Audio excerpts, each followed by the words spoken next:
হরে কৃষ্ণ।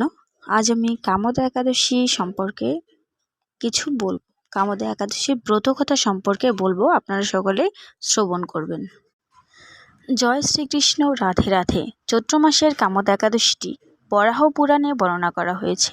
মহারাজ যুধিষ্ঠির বললেন, হে বাসুদেব, আপনি কৃপা করে আমাকে চৈত্র মাসের শুক্লপক্ষের একাদশীর মহিমা কীর্তন করুন। শ্রীকৃষ্ণ বললেন, হে মহারাজ, এই একাদশীর ব্রতকথা সম্পর্কে এক বিচিত্র কাহিনী বর্ণনা করছি, আপনি এক মনে তা শ্রবণ করুন।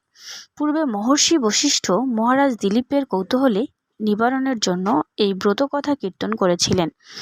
ঋষি বশিষ্ঠ বললেন, হে মহারাজ, চৈত্র মাসের শুক্লপক্ষের একাদশীর নাম কামদা একাদশী। এই তিথি পাপনাশক ও পূর্ণপ্রদায়িনী। পূর্বকালে মনোরম নাগপুরের স্বর্ণনির্মিত গৃহে বিষধর সাপেরা বাস করত। তাদের রাজা ছিল পুণ্ডরীকাক্ষ। গন্ধর্ব, কিন্নর এবং অপ্সরারা তাদের সেবা করত। অপ্সরাদের মধ্যে শ্রেষ্ঠ ছিল ললিতা ও ললিত।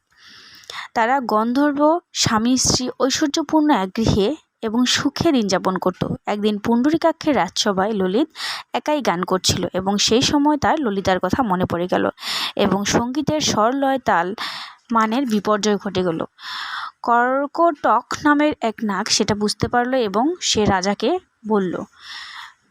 রাজা পুণ্ডরীকাক্ষ খুব রেগে গেল এবং ললিতকে অভিশাপ দিল, ওরে দুর্মতি, তুমি রাক্ষস হও। সঙ্গে সঙ্গে ললিত রাক্ষস হয়ে গেল এবং তার 10 হাত যোজন হয়ে গেল, মুখ পর্বতের গুহার মতো হয়ে গেল এবং চোখ দুটো আগুন হয়ে গেল।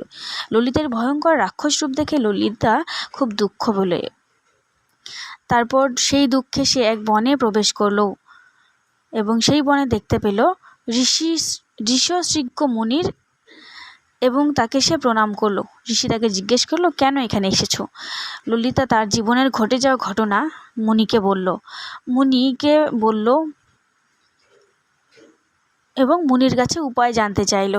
মুনি চৈত্র মাসের কামদা একাদশীর ব্রত কথা বলল। সেই কথা শুনে ললিতা নিষ্ঠা ভরে কামদা একাদশী পালন করলো এবং ব্রাহ্মণ ও বাসুদেবের সামনে পতির উদ্ধারের জন্য তিনি বললেন, আমি যে কামদা একাদশী ব্রত পালন করেছি তার সমস্ত ফল আমার পতির উদ্দেশ্যে অর্পণ করলাম।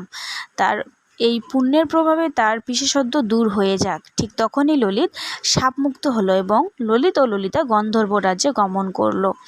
এই হলো কামদা একাদশী